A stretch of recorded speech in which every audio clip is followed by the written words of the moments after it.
Olá, meu nome é Felipe Messias e eu vou apresentar o artigo chamado Afro-Brasilidades Artísticas, Outras Possibilidades. Este artigo é o desdobramento da minha pesquisa de conclusão de curso, defendida no último mês de março. Por isso, eu quero começar agradecendo ao meu orientador, Genesco Alves de Souza, pela contribuição inestimável ao desenvolvimento da pesquisa.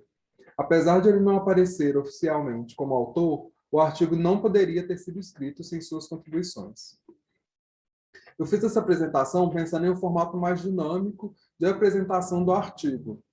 Então, não vou me prender tanto nas referências e nem me aprofundar nas discussões, já que o artigo vai ser publicado nos anais do evento.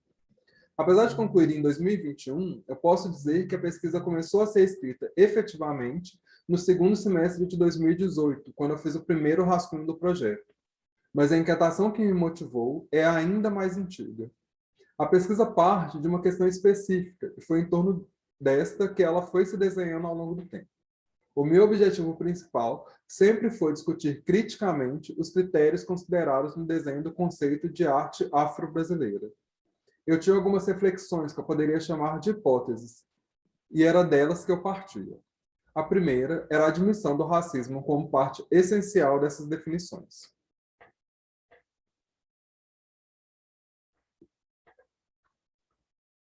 Entre várias autoras e autores que abordam o tema, eu optei aqui por iniciar com a definição que o Silvio de Almeida faz no livro Racismo Estrutural. Ele define que o racismo é uma forma sistemática de discriminação que tem a raça como fundamento e que se manifesta por meio de práticas conscientes ou inconscientes que culminam em desvantagens ou privilégios para indivíduos, a depender do grupo racial ao qual pertencem.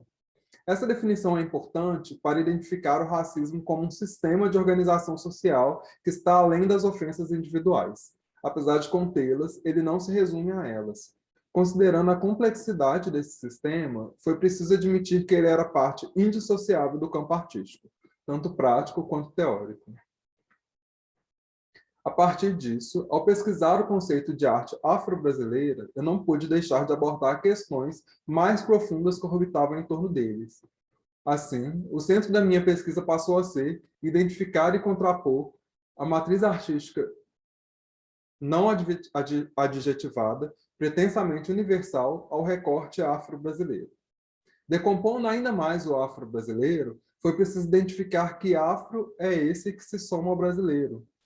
Para facilitar esse processo metodologicamente, recorri a Antônio Bispo dos Santos, o Nego Bispo, para traçar duas perspectivas a partir das quais eu iria olhar para a arte. De um lado, estão as epistemologias contracoloniais, com sociedades pautadas por visões mitológicas de mundo e centradas na coletividade e na pluralidade. Opondo-se a elas, e é muito importante entender aqui quem se opõe a quem, está a epistemologia colonial, pautada pela historicidade linear, que valoriza a individualidade e perspectivas binárias de mundo. É preciso salientar, ainda, que a epistemologia colonial hegemônica tem criado, historicamente, um discurso que naturaliza a desigualdade e tem como um de seus principais objetivos manter desiguais as relações de poder. Pensando a arte em uma perspectiva histórica, foi importante entender qual arte era considerada pura, não adjetivada, e quais artes eram localizadas em contextos específicos, que, como consequência, criavam a sensação de que essas artes talvez fossem menos artísticas ou menos universais. Já pensando na arte afro-brasileira, é preciso a gente entender que os conceitos não são aleatórios ou neutros. Eles possuem uma localização social específica, ou seja, falar de arte afro-brasileira significaria dizer que existe uma arte brasileira legítima e uma outra que não seria tão brasileira, porque é também um pouco africana. E é importante pensar como o afrogenérico pretende condensar a diversidade de mais de 50 países, e isso para ficar em uma divisão mais ampla, que poderia se multiplicar ainda mais se considerarmos o número de etnias coexistindo em cada um desses países. Voltando à arte afro-brasileira, em boa parte da bibliografia, nós percebemos que ela se desenvolvia basicamente em torno de dois eixos. Um deles era o racismo. Nele, os trabalhos de arte afro-brasileira seriam aqueles que pretendiam denunciar ou propor estratégias explícitas de resistência ao racismo. É curioso como esse primeiro eixo ganha ainda mais força a partir dos recentes usos equivocados do conceito de lugar de fala. O segundo eixo é o da religiosidade de matriz africana. Ou seja, qualquer trabalho que dialogue com elementos de religiões de matriz africana passa a ser automaticamente afro-brasileiro. Essa perspectiva desconsidera a própria diversidade religiosa africana, ignorando, por exemplo, a presença islâmica no continente. Na pesquisa, foi possível perceber diversas dinâmicas através das quais esses dois eixos se manifestam, algumas mais explícitas, outras mais sutis. E o que elas têm em comum? Uma espécie de guetificação da produção de artistas negras e negros.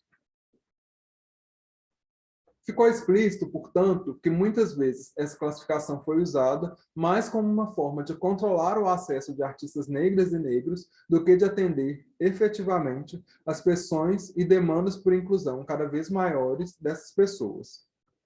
Como observado por algumas pesquisadoras e pesquisadores, como Renata Araújo da Silva, cada vez que movimentos organizados por pessoas negras pressionavam, o sistema da arte oferecia uma fresta por onde artistas negras e negros pudessem passar, mas submetendo seus trabalhos a um rigoroso controle temático. A consequência disso é a criação desse anexo, onde artistas negras e negros podem residir. Ao desenvolver uma pesquisa histórica sobre a presença de artistas negras e negros no contexto da arte brasileira, e também sobre o próprio conceito da arte brasileira, da arte afro-brasileira, percebemos que as demandas de inclusão foram atendidas apenas no sentido de criação de um tipo de sistema de cotas. Ou seja, essas pessoas figuram majoritariamente naqueles contextos onde existe um recorte racializado, não sendo admitidas para falar de questões supostamente universais. Para nos opormos a este cenário, quais seriam as possibilidades para abordar politicamente e de maneira antirracista a produção de artistas negras e negros? Retomando Renato Araújo da Silva, um caminho possível seria pensar em abordagens mais plurais para a arte afro-brasileira. É preciso admitir que o conceito está ancorado na diversidade, e por isso não é possível pensar em perspectivas rígidas ou homogeneizantes para ele. Se aceitarmos a importância política da arte afro-brasileira, agora já sem hífen, ela precisa admitir produções artísticas tão diversas quanto são as artistas e os artistas que a produzem. Isso, certamente, não resolve o problema do gueto, mas, possivelmente, os tensionamentos internos ao campo da arte afro-brasileira, junto à sua potência para desmascarar os estereótipos construídos historicamente, podem contribuir para o alargamento e até o apagamento de suas fronteiras externas. Obrigado.